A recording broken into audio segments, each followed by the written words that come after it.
por este tiempo.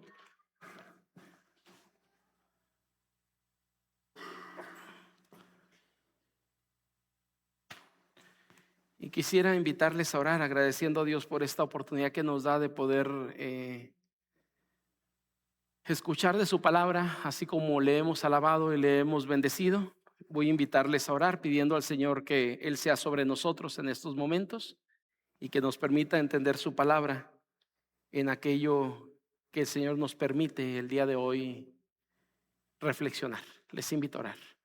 Padre bendito, queremos agradecer, Señor, por este tiempo tan especial, por la bendición que nos da, Señor, de disfrutar este tiempo de enseñanza, de bendición, de poder exaltar su nombre, Señor, porque sin duda usted permite que hoy podamos estar reunidos con ese propósito en particular. Y queremos pedir, Señor, que usted obre por medio de su palabra a nuestras vidas y nos permita, Señor, el poder sacar bendición de ella a nuestras vidas.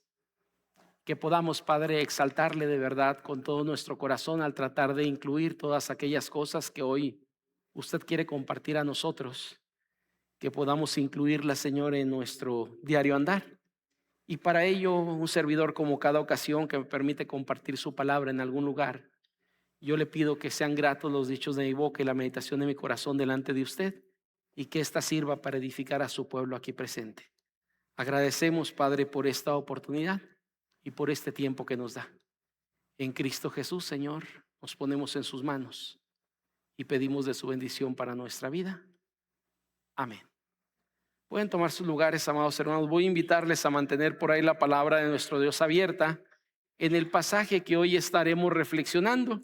Como les había mencionado, estamos a 2 prédicas de terminar Primera de Corintios, solamente que cometí por ahí un error dentro de las cuentas que hice.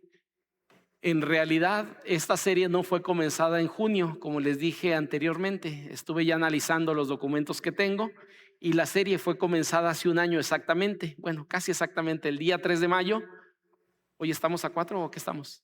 No, entonces el 4 de mayo del año pasado fue comenzada esta serie. Posterior a lo que fue Semana Santa, iniciamos esta serie que hoy estamos ya casi terminando. Nos queda nada más la prédica de hoy y de la próxima semana. Es que hay un compañero del seminario, un pastor de Oaxaca, el pastor, se me fue el nombre, Paco Ruiz Nistal, que él va a compartir la serie de Corintios y comienza el día de hoy. Y lo publicó, entonces le dije, pues que Dios te bendiga y te use a través de esta serie que vas a compartir. Y él me dijo, ¿por qué? Le digo, porque yo estoy ya casi a punto de terminar. Comencé en junio y después me puse a analizar los documentos y le digo, no, fue en mayo cuando comencé, el 4 de mayo. Y estamos a un año, hermanos, posterior a ello, y estamos a la penúltima de las prédicas que tengo contempladas en el libro de Corintios. Hoy la prédica lleva por título, ahí va a aparecer en pantalla, le damos por favor a una más por favor, en la prédica del día de hoy, y dice por ahí recomendaciones necesarias para la iglesia. Yo les había compartido las semanas pasadas que todo el capítulo 16 a partir del verso número 5 hacia adelante tenía que ver con relaciones, y no, creo no equivocarme en lo que estoy diciendo. La semana pasada, si mal no recuerdo, estuvimos tocando por ahí un asunto relacionado con un tema también de relaciones que tiene que ver con instrucciones o relaciones entre creyentes. Veíamos por ahí la semana pasada. Y en el día de hoy básicamente sigue con las relaciones, ya hablando en las salutaciones finales del capítulo 16 de toda la carta, y va a tocar algunos temas que son las últimas indicaciones que el apóstol Pablo está dando a la iglesia, que me parece que aquí realmente lo voy a dividir en 2 secciones: algunas recomendaciones particulares o individuales y otras recomendaciones que son hacia la iglesia en general o ministeriales. Es la división básicamente que hice dentro de este pasaje. Y como comentaba, amados hermanos, aparecerán nombres de algunas personas que ya hemos escuchado antes y otros que son la única ocasión que aparecerán en toda la Biblia. Es decir, no hay otros nombres repetidos con o mencionados posterior o anteriormente, pero algunos de ellos sí. En particular, ¿quién lleva la carta? Ustedes recuerdan por ahí que en el capítulo 1 Pablo hace alusión de cómo esta carta llega a sus manos y Pablo empieza a dar contestación a algunos de los asuntos que esta carta básicamente contenía y empieza a tocar parte por parte los problemas que la iglesia de Corinto tenía. Y le parece a Pablo pertinente, guiado por el Espíritu Santo, hacer algunas recomendaciones para la iglesia que me parece, amado hermano, que no solamente son para la iglesia de Corinto, sino pueden ser para cualquier iglesia, ya sea la primera iglesia bautista de Durango, ya sea la iglesia que está en no sé en qué ciudad, pero las indicaciones que da aquí podrían aplicar para cualquier iglesia y para cualquier creyente. Y quisiera pues, amados hermanos, ir un poquito pues hablando acerca de esto. Pablo comienza con esas indicaciones y me parece que son indicaciones fuertes. ¿Por qué Pablo lo hace aquí? Pues me parece que Dios le guió para no ponerlas después de la ofrenda, ¿no? Lo que viene, usted recuerda que en el capítulo 16, los primeros 4 versículos hablan de ofrenda. Si estas indicaciones hubieran sido después de esos 4 versículos, pues no se verían tan bien realmente, porque Pablo va a decir, entrégate con todo, y va a dar algunas cuestiones ahí, pero no las hace en ese tono, sino las hace después de hablar de las relaciones. Recuerden que Pablo quiere disfrutar tiempo con la iglesia, buscaba pasar un tiempo con ellos. Recuerde también que las relaciones, buscaba Pablo en esas relaciones la bendición para la iglesia o cada uno de los creyentes de Corinto. No conocía a todos, pero conocía a los que habían comenzado cuando él llegó a la predicación del evangelio en ese lugar a picar piedra, hablando de misiones, llegó a picar piedra. Y los primeros convertidos, Pablo conoció a todos ellos, pues duró por lo menos, creemos, más de 1 año y medio aproximadamente con ellos, compartiendo todos los días, cada semana en las sinagogas, discutiendo con algunas personas, yendo al Areópago. Es decir, había varias cuestiones que él había compartido ya básicamente. Y pues hablábamos también de que esas relaciones evitaban, amados hermanos, algunos problemas. Usted recuerda, la semana pasada yo le dije que Pablo le dice a una persona en particular, que sería uno de los que fueron líderes en la iglesia de Corinto, llamado Apolos, que fuera a Corinto. Y Apolos dice, ahorita no voy a ir, pero cuando haya oportunidad lo haré. Apolos no se niega, pero él sabía que no era el mejor momento. Cuando hablamos de estas recomendaciones, yo espero, amado hermano, que las recomendaciones nos caigan en los 2 sentidos. La primera sección le dije que eran recomendaciones personales o exhortaciones personales, y la segunda serían exhortaciones ministeriales. Aquellos que se perdieron la bendición del día de campo del viernes, hablé un poquito de la palabra exhortación y quiero retomar por ahí lo que compartí ese día con los que estuvieron por ahí. La exhortación, amado hermano, no siempre se toma de la mejor manera. Hay gente que no le gusta ser exhortada, y miembros de la iglesia que en algún momento se van porque el pastor o algún líder o algún miembro de la iglesia les exhorta en amor por alguna circunstancia, y esa gente se molesta, dice, no voy a aguantar que alguien me diga lo que tengo que hacer. Yo lo dije el viernes, cuando usted da una exhortación, no le está obligando a la persona a hacer lo que usted le está diciendo, le está dando un consejo que él puede tomar o puede dejar, puede aplicar a su vida o puede decir, no me interesa lo que tú puedas decirme, diciéndolo o no haciendo lo que usted le está recomendando, pero a final de cuentas puede no tomarlo en cuenta. Cuando hablamos de esas exhortaciones, amado hermano, Pablo no está obligando a la iglesia ni a cada creyente a vivir de esta forma, pero Pablo le está surgiendo de un corazón pastoral hablar de unas recomendaciones necesarias para ser buenos creyentes y vivir realmente como una iglesia adecuada y correcta delante de Dios. En la segunda sección vamos a la Biblia, porque hay muchas cosas que quisiera compartir con usted y hay varias palabras que son bastante interesantes dentro de lo que hoy estaremos compartiendo. Mire, en el verso número 13, que es donde estamos, usted recuerda que el 12 dijo lo siguiente, terminó ahí cuando le dice, cuando tenga oportunidad voy a ir, dice Apolos. Y Pablo comienza, voy a leer el verso 13 y 14 y luego desgloso algunas cuestiones. Nótese la fuerza con la que Pablo va a entrar en estos versículos. Velad, estad firmes en la fe, portaos varonilmente y esforzaos.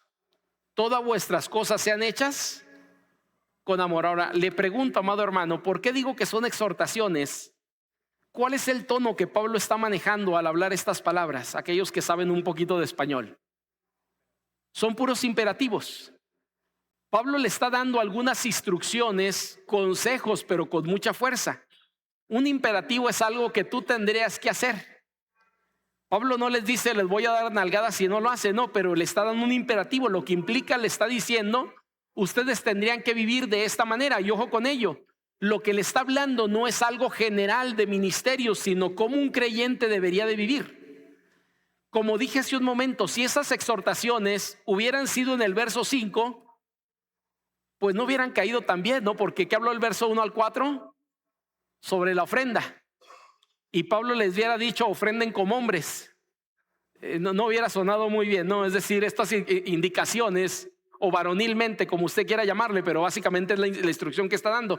Yo sé que nuestro mundo parece una expresión sexista por todo lo que escuchamos, pero ahorita voy a tratar de explicar por qué Pablo les dice eso, porque hay distinción entre el hombre y la mujer, aunque usted no quiera entenderlo así. Dios le ha dado un rol al varón y le ha dado un rol a la mujer, y dentro de ese rol, por eso está hablando varonilmente, porque hay algunas cuestiones que están ahí, pero a nuestro mundo diría de como hombre. No está hablando de la ofrenda. ¿De qué está hablando?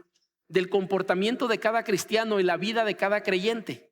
Y está haciendo una alusión a cómo usted y yo deberíamos de vivir la vida cristiana. Y por eso, en la primera cuestión que voy a tocar aquí, abrimos por ahí, Estefanía. Y lo primero, amado hermano, que encontramos son exhortaciones, porque una exhortación es un imperativo que usted, una persona, una recomendación, pero a señal de que eso la persona debería de hacerlo. Ella sabrá si lo hace o no lo hace, pero usted cree que es lo mejor que la persona puede hacer. Cuando usted da un consejo, le pregunto, ¿qué es lo que usted busca con el consejo que da? Llega su hijo, llega algún hermano en Cristo y le pide algún consejo sobre alguna situación de la vida. Cuando usted da el consejo, le pregunto, ¿qué espera que la persona haga con ese consejo? Que lo aplique. Porque yo entiendo que el consejo que usted está dando es el mejor consejo, la mejor recomendación que usted puede dar. Y tal vez con nuestros hijos es con quienes actuamos un poquito más en este aspecto. Si un hijo viene y le pide un consejo, usted le da un consejo esperando que el hijo atienda el consejo que usted le está dando, porque usted cree que es lo mejor para él. Yo digo, usted recuerde que muchos de los que en la iglesia estaban escuchando la lectura de esta carta eran hijos espirituales de Pablo, es decir, habían sido nacidos bajo la predicación del evangelio por Pablo, y Dios sobró en sus corazones para que ellos nacieran espiritualmente. Ellos habían sido formados bajo el ministerio de Pablo, y Pablo está dando algunas recomendaciones diciéndoles: ustedes deberían de actuar como creyentes bajo este contexto y de esta manera. ¿Qué es lo que el pasaje contiene? Lo primero que dice, amado hermano, es velad. Y a mí me parece que cuando habla acerca de velad está hablando en dos sentidos en particular. ¿Recuerda usted uno de los temas centrales para la iglesia del primer siglo? Tesalonicenses. ¿Cuál es el tema central de Tesalonicenses? Segunda venida. Capítulo 15 de Corintios, que es el capítulo anterior en el que estábamos hace algunas semanas. Pablo habla acerca de la resurrección y del tiempo postrero donde Cristo vendría. Básicamente está hablando de la segunda venida de Cristo, porque cuando Cristo venga, los muertos en Cristo, ¿qué? Resucitarán. Y Pablo pone el orden de la resurrección.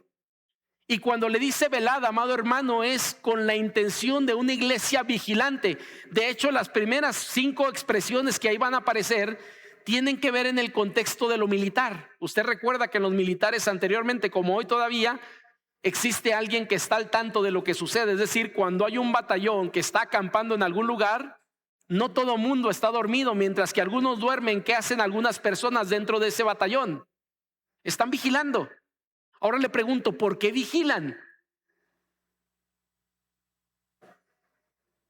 Porque están intentando que no les agarre por sorpresa alguna circunstancia que pueda venir.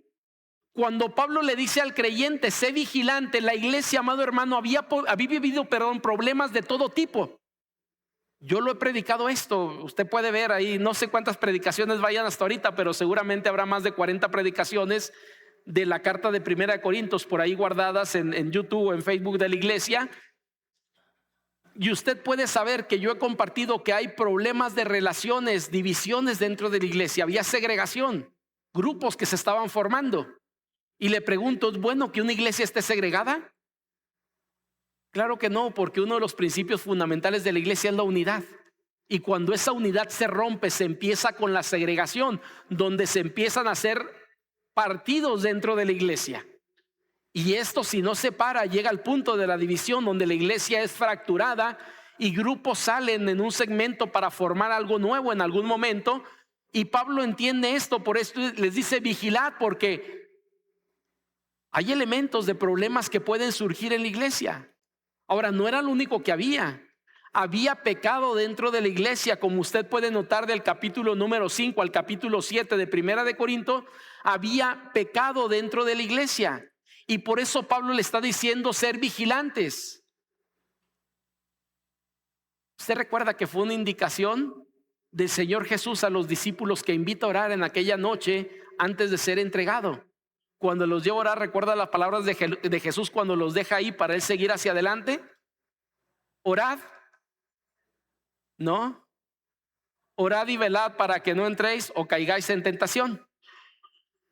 Por eso le está diciendo a la iglesia, sé vigilante, porque la tentación está a la orden del día y cercana a cualquiera de nosotros. He compartido yo esto. Usted y yo ya no vivimos en el pecado por lo que Cristo ha hecho, pero vivimos en un mundo caído que presentará tentación a nuestra vida constantemente para hacernos caer, y que usted y yo podamos acceder por medio de esa tentación a caer en el pecado. Por eso Pablo dice, sé vigilante.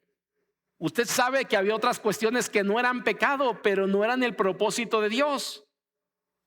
Y recordamos algunos versículos de ahí del capítulo 8 al 10 donde dice, todo me es lícito, mas no todo conviene. Es decir, no es pecado, pero me puede distraer del objetivo central, que es agradar a Dios en mi vida por estar buscando cosas que no son las adecuadas. Usted sabe que la iglesia tenía problemas aún en cuestión de la forma del culto, de los dones practicados sin amor y varias cuestiones. Y en el capítulo 5 que compartí, que fue lo último que hablé, que eran problemas doctrinales. En pocas palabras dice, estad vigilantes porque cualquier problema podría llegar. Y déjeme le digo algo, no solamente está hablando de la iglesia de Corinto. Yo le pregunto, ¿usted cree que esta iglesia no está a veces latente en la posibilidad de entrar en alguno de estos problemas que Pablo menciona a la iglesia de Corinto? Claro que sí, porque la iglesia de Corinto, amado hermano, ejemplifica casi cualquier iglesia. Toda iglesia puede salir de la doctrina correcta en algún momento. Toda iglesia puede en algún momento meterse en problemas de relaciones, y podemos empezar a crear algunos segmentos dentro de la iglesia. Digo, esta iglesia ha vivido divisiones en el pasado. No es algo de lo que yo estoy hablando que no ha sucedido, sino ha sucedido en la iglesia. Y por eso Pablo le dice, sé vigilante. Pero luego, después de esto, amado hermano, hay otra exhortación que Pablo ahí está haciendo en el pasaje, y le dice, vive con estabilidad, es decir, mantente firme en la fe. Déjeme le digo por qué, amado hermano. Cuando le dice firmes en la fe, es porque un cristiano que es vacilante actúa de esta manera en su vida. Gente que a veces está y gente que no está. Gente que está de una manera un día y volublemente está de una manera diferente al día siguiente. Por eso le dice, mantente firme en la fe, es decir, en lo que has creído, en lo que has aprendido, en lo que ha compartido los apóstoles en la predicación del evangelio. Mantente firme, porque había la posibilidad de ser volubles en toda esa creencia que ellos tenían. Recuerden que a lo mejor a esta iglesia de Corinto no le sucede del todo, pero hubo iglesias que eran volubles en ese sentido. Usted recuerda la iglesia de Galacia, ha leído Gálatas seguramente. ¿Cómo comienza Gálatas capítulo 1? Pablo hablando de esa inconsistencia de la iglesia en su creencia, donde le dice, oh Gálatas insensatos, ¿quién os ha fascinado con un evangelio diferente al que les fue predicado? Porque la iglesia había tomado otro camino no correcto, la predicación de otros predicadores itinerantes que eran una predicación falsa, pero la iglesia lo había seguido.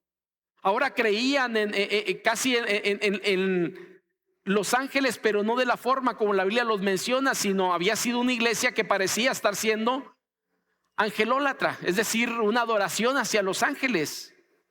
Y Pablo llega y le dice a la iglesia, se han desviado. Y créeme que la exhortación que Pablo hace a la iglesia de Galacia en Reina Valera suena tranquila porque le dice, oh Gálatas insensatos.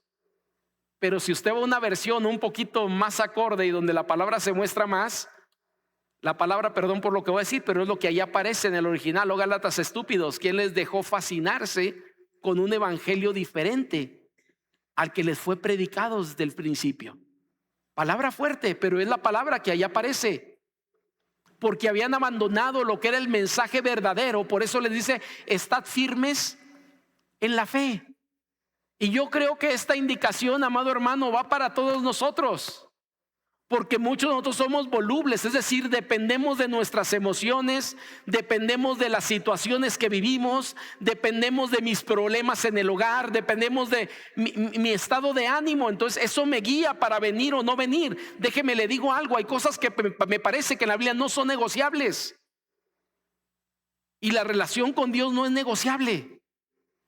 Usted puede decirme a mí, pastor, por este motivo yo he dejado de congregarme, y déjeme le digo, puede hasta convencerme a mí, pero le aseguro algo, que ese argumento delante de Dios no serviría absolutamente para nada.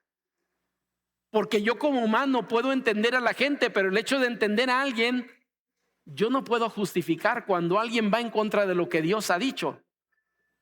Y entiendo que hay cosas, vuelvo a decir, que no son negociables, son como Dios las ha puesto. Y aunque yo entienda y pueda decir está bien, vuelvo a decir, esos argumentos delante de Dios no tendrían ningún sentido. Usted y yo podemos llegar y decirle a Dios, pues Señor, robé porque no tenía con qué comer. Y yo le pregunto, a lo mejor alguien puede decir, pues sí, tuvo que robar porque no había cómo comer. Yo le pregunto, usted llega y dice delante de Dios eso, ¿usted cree que Dios va a decir, qué bueno que robaste para que pudieras comer? El robo te lo permito. No, es algo que no es negociable. El pasaje sigue diciendo, amado hermano, y ahí viene la palabra que te decía ahorita, portaos ¿qué? Varonilmente. ¿Sabe? La expresión que está utilizando ahí es la única ocasión que se utiliza en todo el Nuevo Testamento. Esta palabra usted no la va a encontrar en ningún otro lado. Andriceste es la palabra. Y le está diciendo básicamente, pórtate como hombre o pórtese como hombre. ¿Qué está hablando del valor básicamente, amado hermano?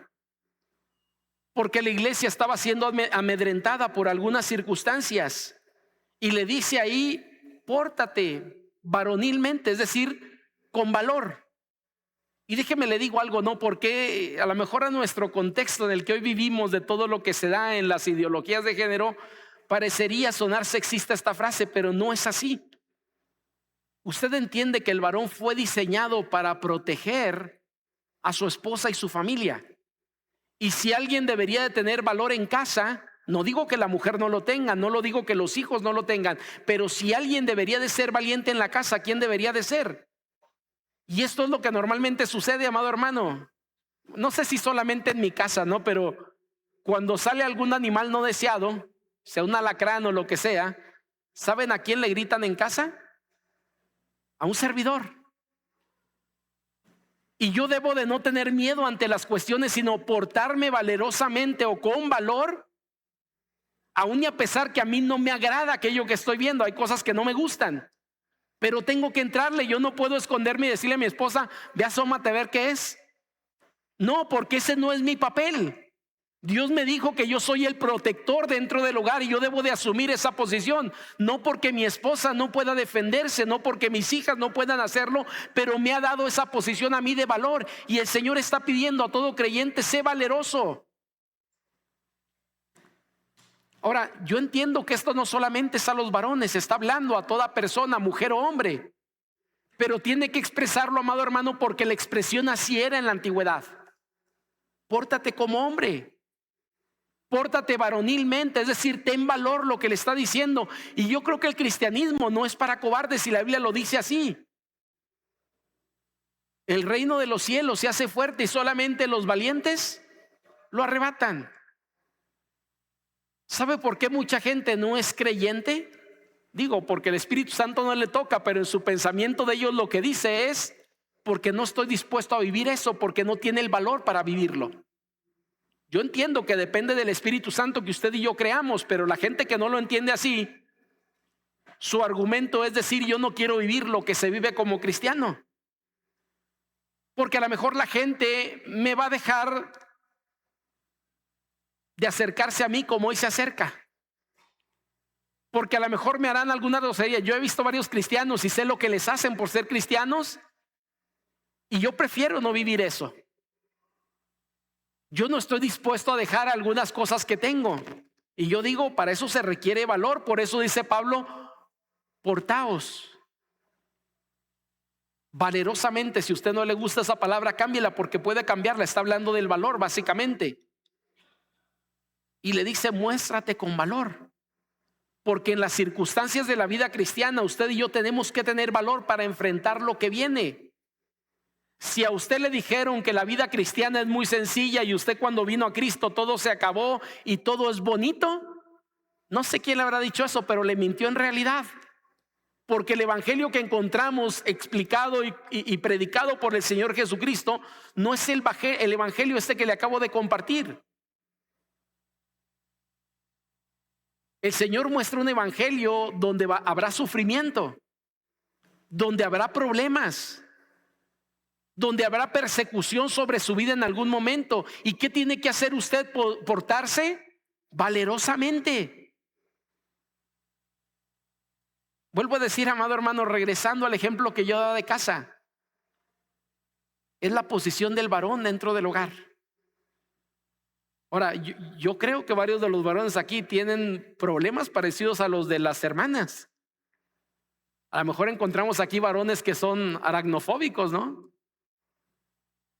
O cucarochofóbicos, no sé cómo llamarle, ¿no? Pero es decir, no le gustan algunos bichos que salen en casa y algunos animales que están ahí.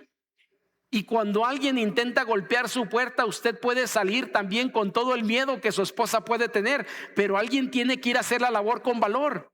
Y le pregunto, ¿quién es? El varón, por la posición por eso la palabra y la expresión que está manejando. Pero vuelvo a decir, si quiere quitarle varonil, lo que está diciendo es pórtate con valor.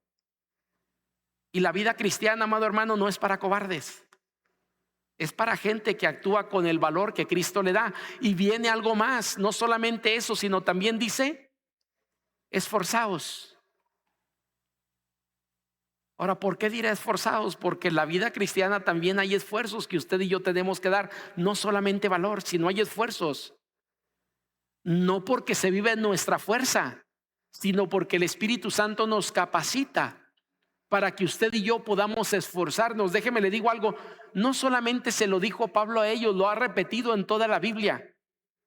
¿Usted recuerda a un joven llamado Josué? Esta palabra fue repetida 3 ocasiones, ¿no? Esfuérzate y sé valiente.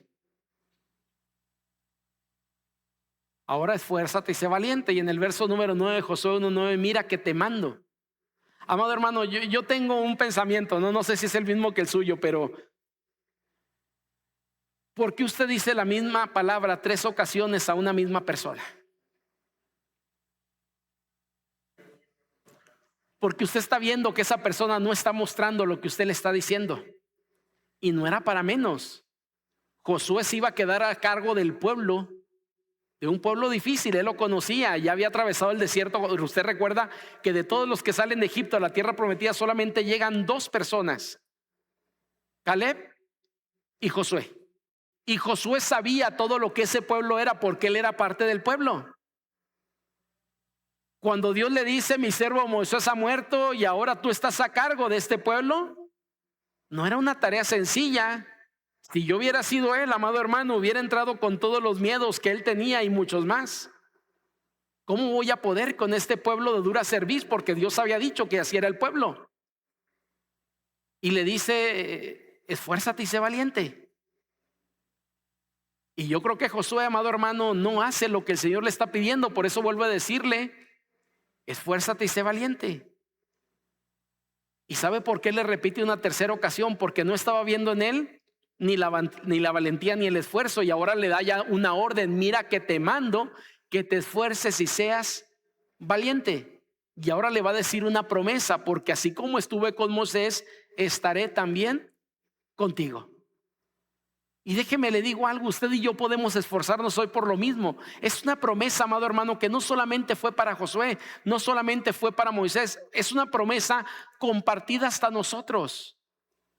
Y por eso podemos esforzarnos, porque el Señor está con nosotros y Él es nuestra fuerza.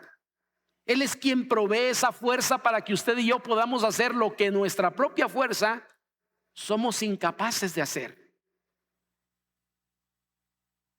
Pablo cierra esta sección, amado hermano, con la amalgama perfecta, porque todo lo anterior no tendría sentido si eso no fuera hecho bajo el contexto. Hay una palabra ahí, ¿sabe cuál es? El amor. ¿Por qué decimos esto, amado hermano? Porque Pablo ya lo había dicho anteriormente. La iglesia con más dones que había y que ha existido seguramente sobre la faz de la humanidad o de este mundo ha sido Corinto. Tenían todos los dones. Sabe que a mí me encantaría, esta parte por lo menos, no todo lo demás, pero que esta parte se dijera la primera. La primera tiene todos los dones. No los tenemos, pero la iglesia de Corinto sí tenía todos los dones. ¿Cuál era el problema de la iglesia de Corinto? Que la práctica de esos dones eran expresados sin amor, sino con ciertos egos y por ciertas cuestiones que la gente lo estaba haciendo por recibir algo personal, el reconocimiento, la autoridad, lo que fuera. Y el Señor les dice, el problema es que ustedes tienen todo, pero les falta lo más importante: actuar bajo el contexto del amor. Por lo tanto, si tú velas, si tú estás firme, si tú te portas valerosamente y si tú eres esforzado, pero sin el amor, todo eso en realidad no sirve de nada. Por eso está cerrando esta parte diciendo: todas vuestras cosas sean hechas ¿qué? Con amor. Es decir, todo lo anterior, la amalgama perfecta para ello es el amor. Debe estar inundado el amor. Cuando usted esté firme o vele en amor, en el amor por el Señor. Decía un teólogo, amado hermano, de los primeros siglos, si mal no recuerdo, esta frase de San Agustín. Él decía lo siguiente: ama a Dios y haz lo que quieras. Parecería ser contradictorio, pero no lo es. Si usted ama a Dios, entonces usted ya no puede hacer lo que usted quiera. Por eso él dice: ama a Dios y haz lo que quieras. Si usted realmente ama a Dios, va a hacer solamente las cosas que le agradan a Dios, por el amor, porque usted sabe que no puede defraudar a quien ama. Y usted tendría, y yo tendría muchas limitantes en ese sentido. Y es lo que San Agustín, me parece que fue quien dijo esta frase, estaba diciendo cuando la dijo. Un cristiano, si ama a Dios, no puede hacer lo que quiera. Un cristiano que ha recibido a Jesús como Señor en su vida no puede hacer lo que quiera. Por eso aquí el contexto del amor es interesante. Todas vuestras cosas sean hechas con amor. No solamente esto, sino todo lo demás. Y si la iglesia de Corinto algo carecía, ¿sabes qué era? El amor en particular en la iglesia. Si algo sobraba a la iglesia del primer siglo del libro de Hechos, ¿qué era? El amor. Y si algo faltaba en la iglesia de Corintios, ¿qué era? El amor. Es decir, había un problema en la iglesia que tenía que ser atacado. Y por eso Pablo dice: todas vuestras cosas sean hechas con amor. Voy a una segunda cuestión, amados hermanos. Hoy solamente tengo 2 puntos, por eso me entretuve bastante en el primero, porque solamente son 2 puntos. Y en el segundo punto lo abrimos completamente. Hay exhortaciones, como le dije, ministeriales. ¿Qué quiero decir con esto? Esto sí iba como iglesia, esto no era en lo personal, era como iglesia. Voy a leer esta sección, abarca del verso número 15 hasta el verso número 18. Y dice por ahí de la siguiente manera: hermanos, ya sabéis que la familia de Estéfanas es la primicia de Acaya, y que ellos se han dedicado al servicio de los santos. Os ruego que os sujetéis a personas como ellos y a todos los que ayudan y trabajan. Me regocijo con la vida de Estéfanas, de Fortunato y de Acaico, pues ellos han suplido vuestra ausencia, porque confortaron mi espíritu y el vuestro. Reconoced pues a tales personas. Como le dije, hasta aquí va a llegar la prédica el día de hoy, porque hay otra sección que quiero tomar del verso 19 al 24, que ya es la salutación final, la última parte de ella. ¿Por qué digo exhortaciones ministeriales, amado hermano? Porque ya no está hablando en lo personal esforzarte como creyente, sino ahora le dice a la iglesia que tiene que hacer algunas cuestiones con algunas personas. Ahora, este pasaje a mí me parece maravilloso porque yo creo que trae algunos principios de liderazgo bastante interesantes e importantes. ¿Sabe? Déjeme hago primero para que esto pueda quedar de mejor manera, voy a hacer algunas alusiones, y las alusiones son las siguientes.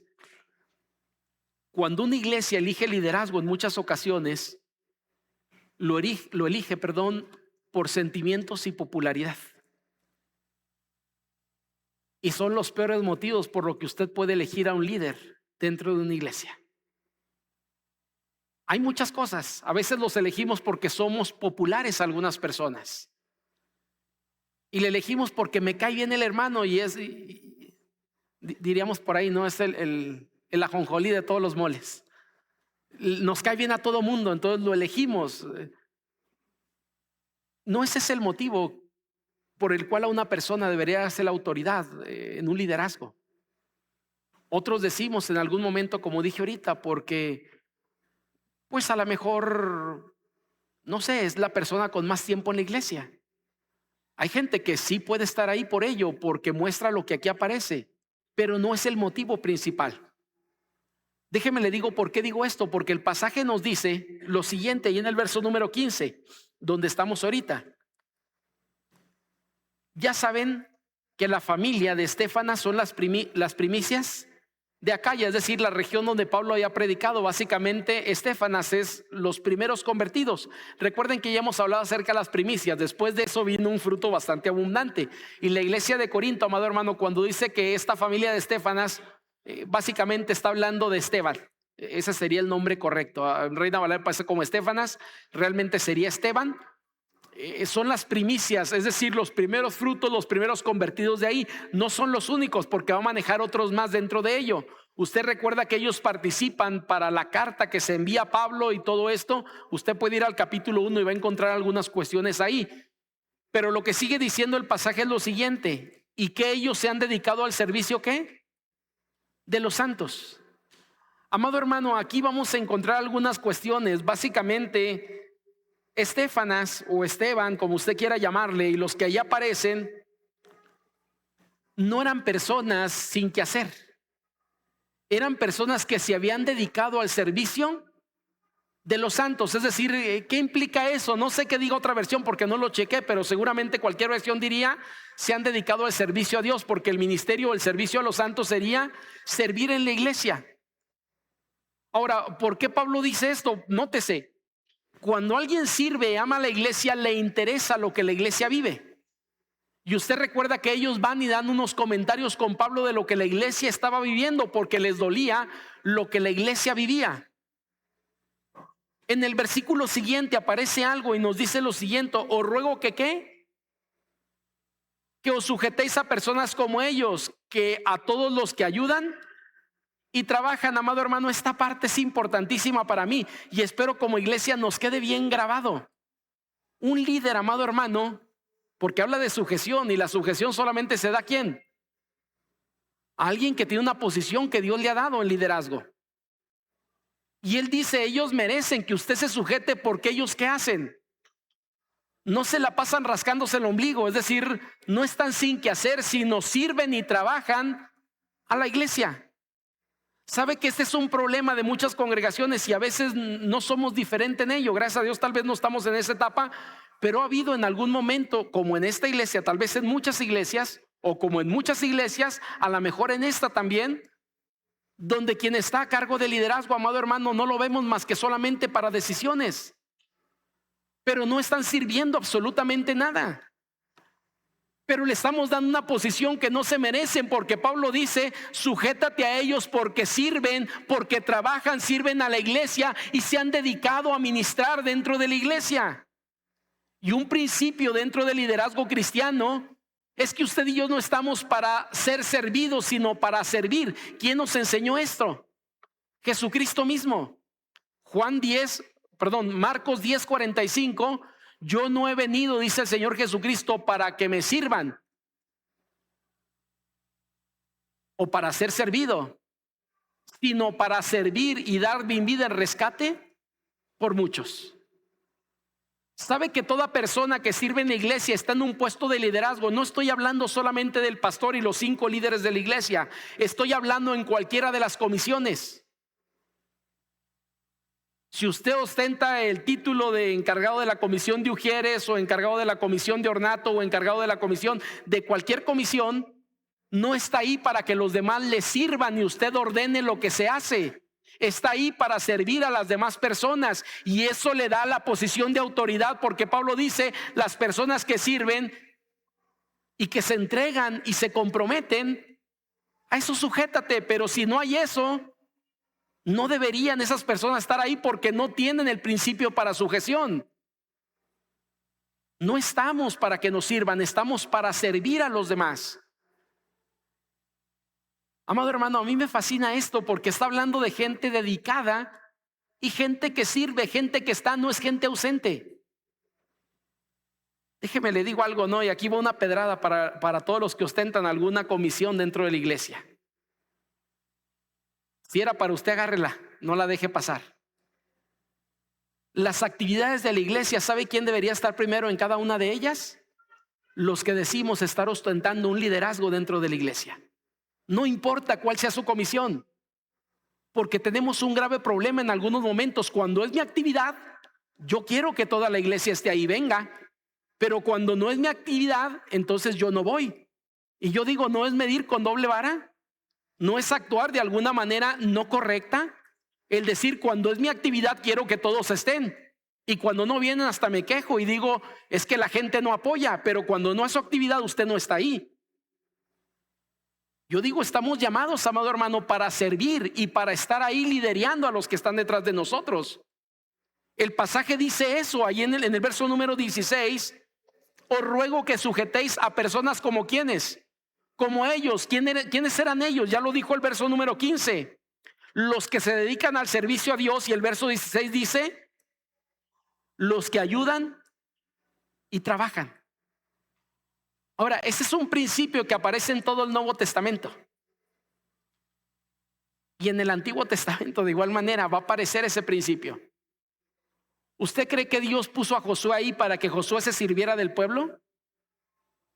No, lo puso ahí para servir al pueblo. ¿Usted cree que Moisés, Dios lo colocó ahí para servirse del pueblo? No, para servir al pueblo. ¿Usted cree que David, como rey de Israel, Dios lo colocó ahí para servirse de su posición? No, para servir en su posición. Y cualquier personaje en el Nuevo Testamento que usted me mencione, los buenos líderes son líderes servidores. Por eso dice: os ruego que sujetéis a personas como ellos y a todos los que ayudan y trabajan. Porque el principio, amado hermano, para el liderazgo cristiano es el servicio. Yo no puedo ostentar un liderazgo si yo no soy el siervo de todos. No se puede, no se debería. Yo digo lo siguiente, ¿no? Todo pastor es un servidor. Aquí no hay pastores ejecutivos, o no debería de existir pastores ejecutivos. Porque somos re buenos, ¿no? Algunos para decir, usted haga aquello y usted haga aquello y usted haga el dedo mandón, ¿no? Para todos lados. Y yo digo, no, Dios no lo puso para eso. Usted tiene que trabajar juntamente con la gente. Porque ¿sabe cuál es el elemento principal del líder que tiene en sus manos? La influencia.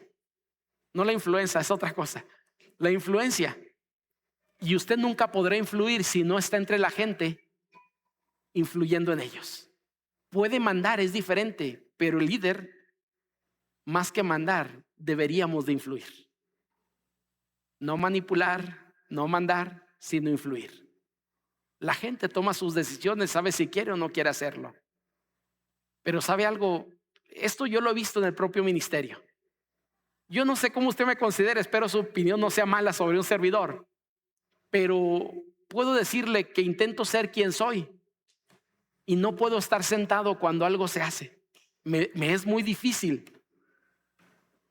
Porque Dios me llamó para servir. Déjeme le cuento una pequeña historia. Cuando llegué al Seminario Teológico Bautista La Laguna como director en el 2010, el seminario no estaba del todo cuidado porque no había para pagar un intendente. Y de vez en cuando los jóvenes del seminario hacían algunas labores en su obra social dentro de la institución para tener un poquito ahí arreglado. Cuando yo llegué y yo venía de un seminario donde tenía que dar horas prácticas cada semana, donde en el seminario que me formé me tocaba lavar la loza de los 80 alumnos que había, donde barría, lavaba baños, es decir, había roles de muchas cosas porque era un internado en La Laguna, no era internado, era un seminario donde la gente iba, su horario de clases era de 8 de la mañana a 3 de la tarde y cada uno salía corriendo a lo que tenía que hacer. Y yo recuerdo que puse algunos días de limpieza los lunes porque era el día de descanso. Y recuerdo que algunos de los maestros me dijeron: no, director, usted se va a consumir ahí con ellos, nadie va a venir. Dicho y hecho, amados hermanos, muchos no iban. Y cuando lo hicimos obligatorio iban, pero no hacían absolutamente nada la mayoría de ellos. Se la pasaban con una escoba aventando una basura por un lado y regresándola para el otro. Es decir, en un pedazo se la pasaban 2 horas a veces sin hacer nada absolutamente. Yo hice lo que sabía hacer, que era trabajar en lo que podía hacer. Colocar adoquín, tirado de panza ahí en los tiempos que tenía libres, cortar el pasto, y ellos veían hacer todo eso. Yo recuerdo que después yo escuché a uno de los chavos decir lo siguiente cuando empezaban a moverse: vamos a ayudarle al dire porque el dire anda haciéndolo solo. Amado hermano, como a los 3 años, 2 años después de llegar, yo no batallaba ya con la limpieza de las instalaciones. Ellos lo hacían ya de forma normal. Jugaba con ellos fútbol cada jueves, o jugaban conmigo, ya no sé cómo hacerlo, pero el asunto es que lo hacían. Hacíamos limpieza juntos. Y yo digo, yo creo que algo influyó en ellos, que fue el ejemplo que pude dar. No les ordené que hicieran, no los mandé que hicieran, lo hacía con ellos. Y a veces lo hacía solo porque ellos no querían hacerlo. Por eso Pablo dice: dales autoridad a quien sirve, a quien se esfuerza, a los servidores entre ustedes. Porque un líder, a mí me parece que es un servidor. Si no está sirviendo, no debería ostentar ese título. La iglesia no debería tenerle ahí si él no quiere ser parte de. No muestra el servicio, no muestra el interés, no muestra el servir a los demás. Dice el verso número 17: me regocijo, con la venida de Esteban o Estefanas, de Fortunato, de Acaico. De estos 3, amado hermano, solamente hay un nombre que conocemos, que es Estefanas o Esteban. Los demás realmente no sabemos ni quién son, pero están ahí manejados. Fortunato no es un nombre muy común. He conocido algunos hermanos que tienen este nombre, pero no es tan común. Y el otro nunca lo he escuchado más que en la Biblia, Acaico.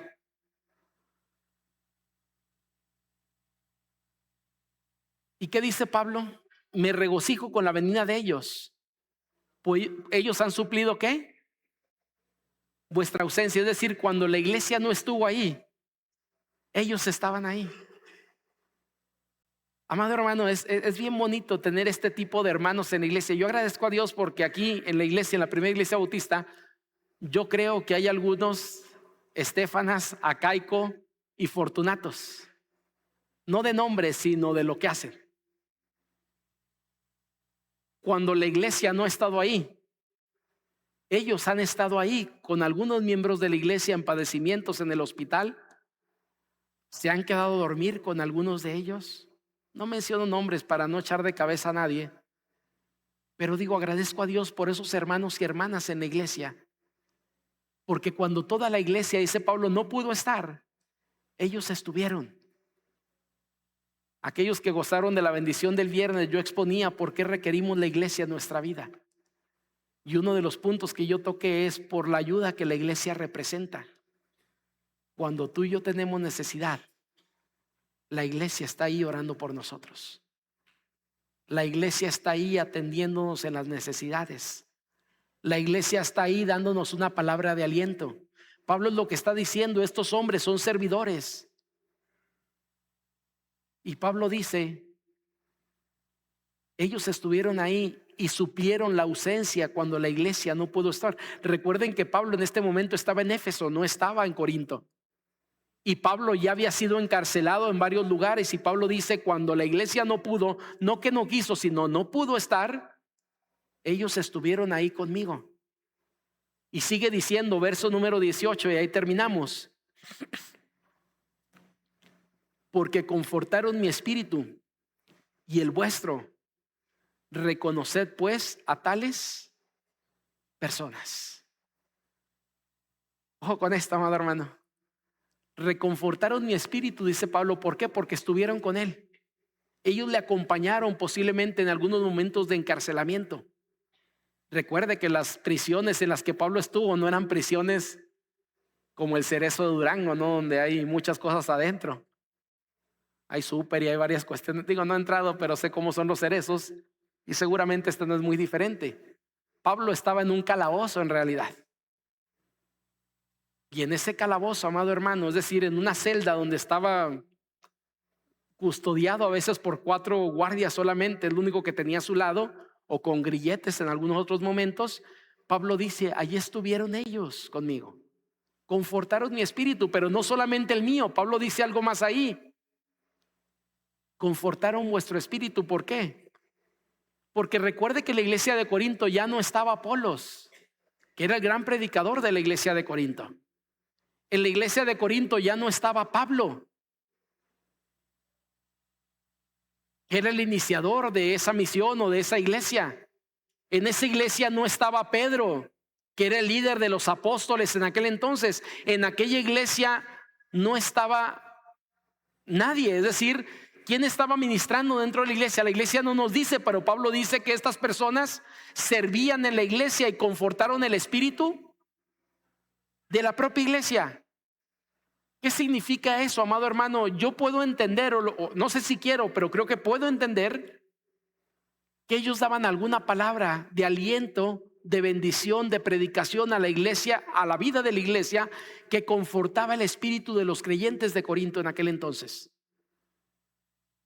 Y yo digo, qué bonito es tener esas personas, ¿no? Que cuando estamos en algún problema o necesidad, están ahí para decir alguna palabra que nos ayuda y nos conforta.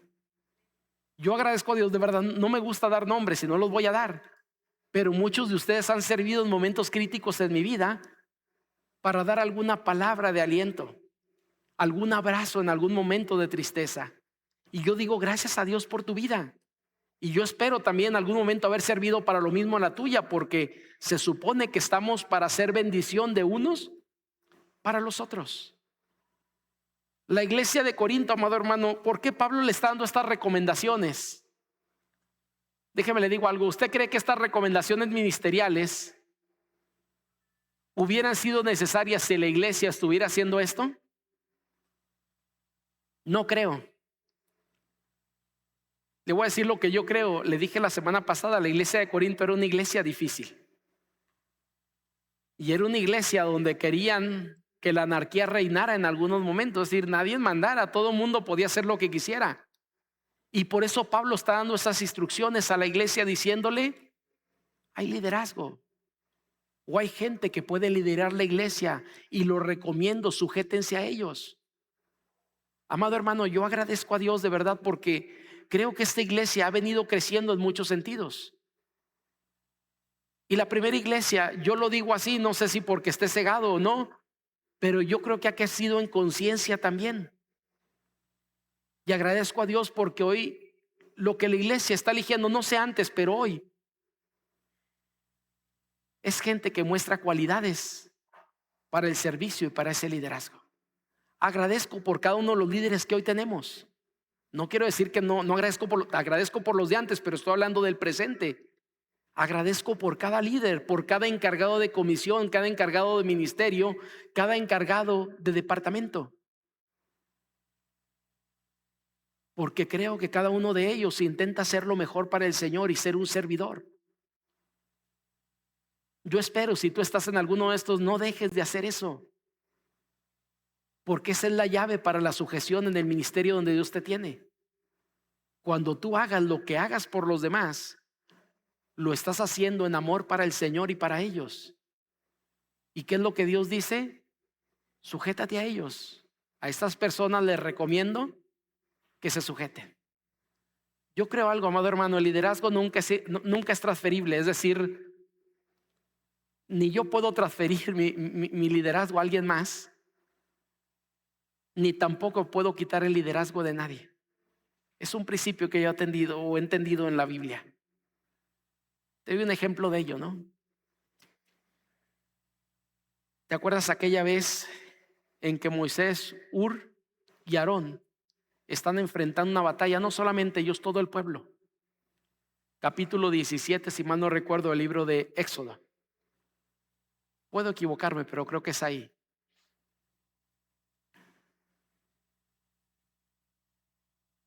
Y en el collado o en ese monte hay 3 personas. Moisés, con la vara que Dios le había dado en sus manos en alto. Hur y Aarón con él para sostenerle. Y Josué con todo el pueblo echándole patada y golpe ahí abajo, es decir, con espada y lo que traían para luchar. Y la Biblia dice que cuando Moisés se cansaba, bajaba manos y el pueblo empezaba a perder. Sientan a Moisés y ¿qué es lo que hace Hur y Aarón? Le sostienen las manos. Déjame te digo que era más sencillo sostener las manos de Moisés o quitarle la vara para levantarlos ellos. Lo más sencillo era quitarle la vara y levantarle ellos, pero no era algo que ellos deberían de hacer. Ellos tenían que ayudarle a mantener las manos levantadas. No era quitarle la vara, porque la autoridad y el liderazgo, ¿a quién se lo había dado Dios? A Moisés. Amado hermano, esto es algo que yo he entendido en la vida cristiana. Si Dios le ha puesto de líder, yo no puedo quitarle esa posición que Dios le ha dado. Yo tengo que ayudarle a levantar sus manos cuando usted se cansa. Y creo que esto usted puede decirlo, comprobarlo con cualquiera. Nunca le hemos quitado a nadie el lugar que Dios le ha dado. Le hemos intentado ayudar a sostener las manos, porque es la labor de la iglesia. Es mi labor como pastor.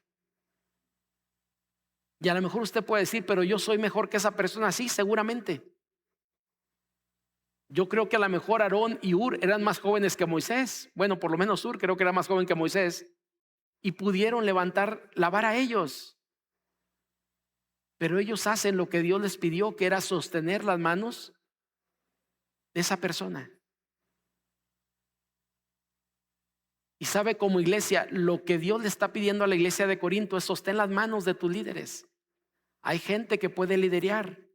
Allá hay 3, Fortunato, Acaico y Estéfanas. Sostén sus manos. No los quites de ahí, sostén las manos de ellos. Quiero cerrar nada más diciéndole algo. Le invito, amado hermano, a sostener las manos del liderazgo de esta iglesia. Aquellos hombres y mujeres que Dios ha puesto, que nos presiden, que trabajan y que sirven, sean maestros, sean líderes de una comisión, sean encargados de un ministerio o encargados de un departamento, sea la posición que tengan. Dios los puso ahí y usted puede decir, pero hay gente más preparada. Sí, pero Dios puso al que Él quiso. Él hace lo que Él quiere y como lo quiere hacer. ¿Y qué tenemos que hacer nosotros? Sostenerles, orar por ellos. Y créeme, seguramente que si le preguntas a cualquiera de ellos si hay necesidad, todos tenemos necesidades. Agradezco a Dios por sus vidas, por la oración que tienen por aquellos líderes que hay en sus corazones y que oran constantemente por ellos. Pero no son los únicos, también los demás hermanos en Cristo necesitan ser sostenidos. Y usted y yo podemos hacerlo en ese amor cristiano. Recuerde que estas prédicas son de relaciones. Está hablando de personas. Y así como había un Estéfanas, así como un Acaico, así como había un Fortunato, aquí viene una Unice, Aquí hay una Cristina, aquí hay un Edgar, aquí hay un Chuy. Bueno, hay varios Chuy. Morales. Son varios, no menciono los nombres. Allá arriba hay otro Chuy. Y no sé, por acá hay otro Chuy. Son varios Chuy, pero lo que quiero decir, hay un Isidro ahí. Todas personas requerimos sostenerles en oración. Y lo que Pablo busca es básicamente eso, que podamos servirnos los unos a los otros. Cierro este tiempo y le invito a orar. Padre bendito, queremos agradecer por este tiempo, por esta oportunidad que nos da, Señor, de reflexionar y meditar en su palabra. Gracias porque sin duda, Señor, usted nos bendice por medio de ella. Y gracias, Padre, por esta iglesia de Corinto. Porque es una iglesia, Señor, que tenía deficiencias como nosotros las tenemos. Era una iglesia en problemas ayudada por usted. Y gracias, Señor, porque hoy en día somos una iglesia que podemos tener problemas y queremos también ser ayudada por usted en medio de esas circunstancias que podemos vivir. Y si hay otra iglesia más en problemas, Señor, ayúdeles también y hágales entender, Señor, la labor de cada miembro dentro de ella en la batalla que nos ha llamado a enfrentar. Gracias por su bendición. Gracias por su cuidado. Gracias por todo. En Cristo Jesús. Amén.